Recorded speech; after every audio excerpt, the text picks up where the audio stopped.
All right, we're talking some real estate today on the Endless Hustle as I'm joined by Compass real estate agent, Steph Ellis. Steph, great to have you on the show. Thank you so much for having me. It's so nice to be here. Same. All right, let's talk real estate because the real estate market, I keep hearing about it from everybody. I have no idea what's going on.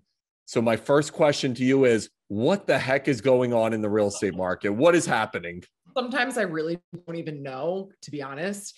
But yeah, I mean, everything you're hearing is absolutely correct. It's booming. It's booming pretty much everywhere, all across the country. I would say in the last couple of weeks, we've seen things slow down a little bit. I think it's because everyone's really dying to travel and get out of their homes that they've been in, that I hopefully have helped them buy recently. But yeah, the market is really, really hot. It's been driven by a handful of things. I mean, people leaving the city, people now coming back into the cities. And I'm sure you've heard a lot about low interest rates. It's really been fueling a lot of moves this year. And not to mention, a lot of people are just having life changes. They need more space. They're working from home. They're having kids. They need a yard. They need something that they don't have. And yeah, so it's kind of crazy. As someone who exists in the West Village, Manhattan, New York, I cannot tell you how many friends I've seen leave the city and relocate to everywhere from Syracuse or Austin, Texas, or where you're at, Philadelphia and its suburbs. Why are we seeing this exodus from the city to more rural or suburban areas? I think we're seeing it for two reasons. One, totally non-related to the pandemic, is our age group, the millennial age group, is the huge player in home buying right now and home selling. And they've had life events and they've done really well. And people are saying, okay, I'm ready to plant some roots. Jobs have been solidified. And that was happening before the pandemic even started. And I think anybody that was thinking of maybe making a move within the next 5 years just did it sooner. And then you have that on top of people who realize, you know what, I don't want to be in the city. I've got to get out of here. I've got to go to the Hamptons so I can be close to the shore. I've got to go to the Jersey Shore. I've got to go back to the burbs, or I want to stay in the burbs. So it's kind of, it's a tale of two stories. I also feel like, as someone who lives in an apartment in the city, for what I would spend on my apartment, I could probably get a mansion in the suburbs of Philadelphia. I don't know. What do you pay for your apartment? Yeah. What is the difference? So when you're talking to city people who are migrating out, what's the difference in being able to take what they're paying in the city versus what they're getting out in the suburbs? It's the opposite of apples to apples. I mean, I would say across the board, what the affordability of homes is, it's the most affordable we've seen. And even though the market is so hot, because your monthly payment is being brought down by these low interest rates. So like a good rule of thumb is that for every 1% that interest rates go up, you lose 10% of buying power. And for those of you who are not mathy, I'm not mathy. I mean, it's just a good statistic. Google it later, reach out to me. But the reality is, even though homes are becoming expensive or increasing in price beyond what we otherwise would have realized or expected, it's still pretty affordable. So you're getting a lot more value in a home, if not maybe equal now, because rents in New York are starting to come back and rents in the city are starting to come back. But I would have said for years now too, even before the pandemic, you're getting a lot more in a home. Now, the whole other question to that is, would that make you happy? You know, it's not just about money. It's about quality of life and where you want to live. I live in the city. I love my house. I'd never go to the burbs, even if I could buy a big house there. That's just me. What is the life of an agent right now like? Because I was talking to friends. They have been searching for a house. They're putting in offers 50 to 100,000 over asking, which to me is mind blowing, by the way. For an agent, what is that situation like? Is it hyper competitive? Are you guys losing it? What's it all like? Answer this in so many questions. Life as a real estate agent requires a lot of wine these days, rosé preferably. But no, I mean, it is about having really, really powerful conversations and getting very clear with my clients. At least this is my strategy, getting really clear with my clients to set them up so they can have the best experience. It is a market that's tough to navigate. And I'm like everyone's Sherpa. I'm like, this is what you've got to do if you want to get to the end. And if you're not up for it, totally understand. There will be tears. There will be a lot of alcohol involved. There will be a lot of moments of regret. But at the end of the day, the way that I run my business is I set the process off with a really good hour-long conversation to set expectations and really give people a roadmap so that when they are faced with some challenges like, hey, by the way, you want to buy in $1 million house, and you can't even have an inspection on it. We've got the plan, and that's not the first time somebody's hearing that. Does that make sense? It does. And it actually is a perfect segue to what I was going to ask you. What is the process like for a real estate agent today? So Joe and Mary Smith get introduced to Steph Ellis at Compass. What happens next? If I'm lucky enough and they're in the area and everyone feels comfortable, we meet for coffee in person for an hour so we can get really clear about what it is that they're looking for. And I really want to talk about how I show up, how I can help people. You know, one of the biggest assets that people get when they work with me, and that I've been in the business for 10 years, it's not just my book of contacts, contractors, designers, inspectors, all of that stuff, but it's the property you're not seeing on the market. It's the builder relationships. It's the off-market inventory. I mean, I have a life here in Philadelphia, and I grew up in the main line. So, you know, my old coach calls me up and says, I want to sell my house. It could be the perfect fit for you, you know? So there's a lot of that. It's a people to people business. And I really care about making sure that people are buying the right place for them that meets their goals. And then we're not wasting time and spinning wheels because maybe this isn't the market for you. And that's okay too.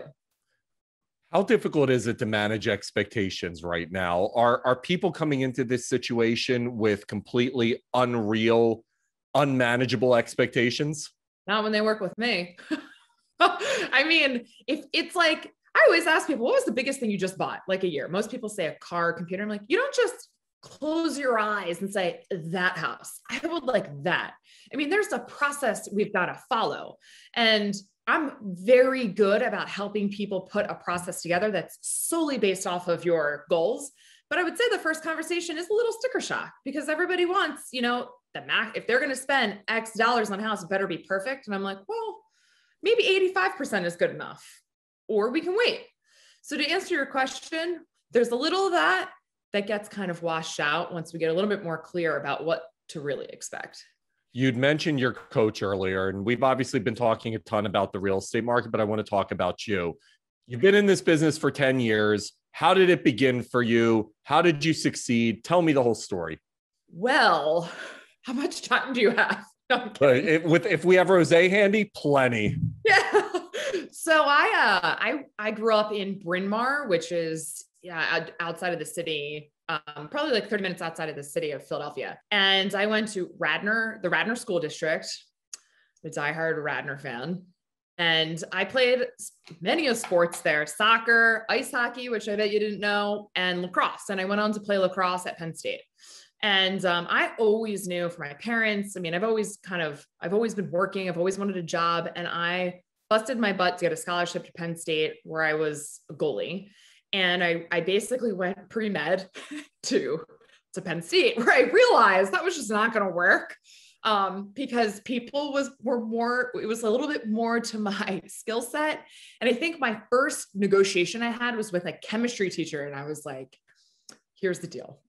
It's just time for me to pass this class. I promise I'm not going to practice medicine. And school was always tough for me. Always tough. And I learned how to navigate my way, not just around high school, but around college, how to figure out how to be a D1 athlete and play and still keep up my GPA because that's a requirement when you're in the Big Ten, which Penn State is a Big Ten school. And I thought to myself, what can I do where I can like make my own rules if that is the thing? And someone said to me, real estate. And it was in between summers from Penn State. I was working out at a CrossFit gym and someone said, hey, you should like interview with my husband or something about real estate. I'm like, sure. And I thought I had a job. I didn't understand that it was a commission-based industry, but that was 10 years ago. And what has, I think, made me so successful is it's two things. I've always had this passion for coaching and teaching people. And my dad is a doctor and hence my pre-med desires. And I've always wanted to help people. And so with my coaching and my out of the box thinking, you know, I was like that girl that if I didn't like a test question, I'd like cross it out and write my own and answer it. I'd always get like half credit or something. But, you know, there are a lot of ways to be successful in life, and especially in real estate. So it was like this perfect mixture of hard work, people, having kind of an early education on negotiating and not getting like beaten down when someone says no, because who cares? It just is what it is. And, I hate to be cheesy, but my loving parents have been very supportive as they let me bop around.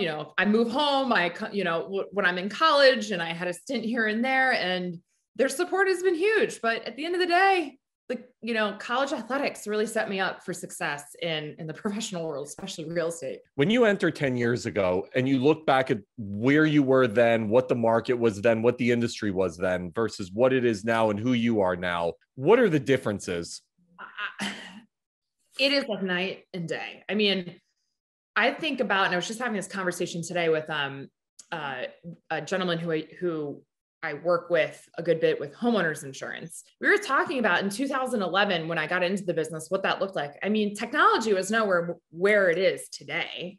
I mean, everybody knows everything. By the time they get to me, they know 35 homes and the stats about all of them. And I'm expected to know them too, which, by the way, I don't, and I'm going to be honest about it. But there's technology. There are also a lot of agents in the industry. And in the state of Pennsylvania, as I understand the barrier to enter across the country, I mean, it's very easy to get your license, and you're not only navigating treacherous markets, but you're also working with a lot of people that may or may not be particularly qualified. I think we have seen a couple of agents that maybe didn't do so well exit the business, which is helpful because, you want to have a good consumer experience. And the market was nowhere near it was today in terms of volatility, in terms of supply and demand, because that's really our biggest problem. But I would say the number one thing is technology. I mean, things are just changing at lightning speed.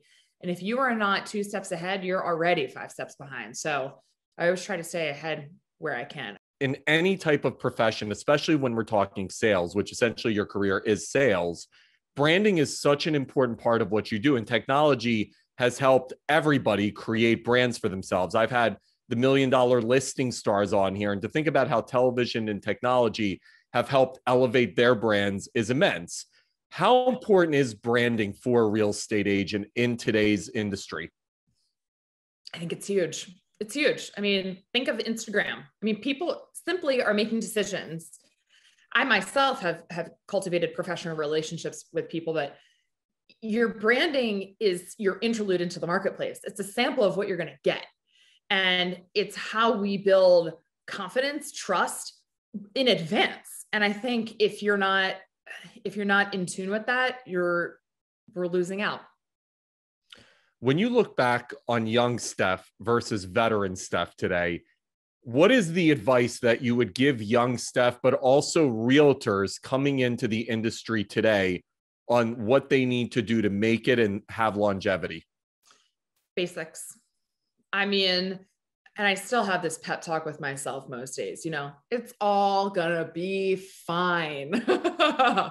It's all okay. But I think, this business is quite simple. It really is. I don't really view myself as a salesperson, although I think we get deemed as one, but I'm a people person. And as long as I am out there helping somebody answer a question, recommend the roofer, whatever it is, it's all going to be fine. And back to the basics. That's what I would tell my younger self. And we can deep dive into the basics if you want, but I don't want to bore everybody. When you look around right now, and you'd mentioned, obviously, there are agents that have exited the industry because they are not so good at what they do. What makes a good agent? How would you define a quote unquote good agent? I mean, I guess there's probably 3 categories. You've got to know your market. I mean, there's just no ifs, ands, or buts about it. You need to be astute and a student of the market so you can really advise and guide people, because that's the value we're being tasked with. It's like speaking to a financial advisor. They haven't turned on the news and figured out what the state of the world is. Can't really be expected to give you great advice. So there are a lot of agents that run all over the place. And I always find that to be difficult. You can't be an expert in everything, and that's okay. The second thing, the power of questions. This isn't about me. This process is not about me. Nobody cares about the agent. I got to be honest. I care about you, the consumer. So the power of good questions and being very clear. Somebody says to me, well, I really want a 4-bedroom house. It's not writing it down on the list and setting you up on a search for 4-bedroom house. It's tell me why. Why is that important? Because people think they're buying the what, but really you're buying the why. And my goal is to make sure that you know what your why is. 3, I think you really need to be an out of the box, very creative agent these days. The standards are high. Everybody knows 12 real estate agents. And there are a ton of ways that you can advocate for your clients and be extremely creative this season, which I would like to say has helped a handful of clients of mine. It's the difference between winning the home of your dreams and losing it. So you've got to be creative and think outside the box, build your resources in whatever you need to, whether it's home inspectors or lenders, but that's the third one. I always talk to so many incredible people on this show, and I always like to ask them about moments that help define their career and their life. In your arena, it would be a moment, perhaps a sale or a purchase or helping somebody buy a house. Is there a memorable one for you that really stands at the top of the mountain?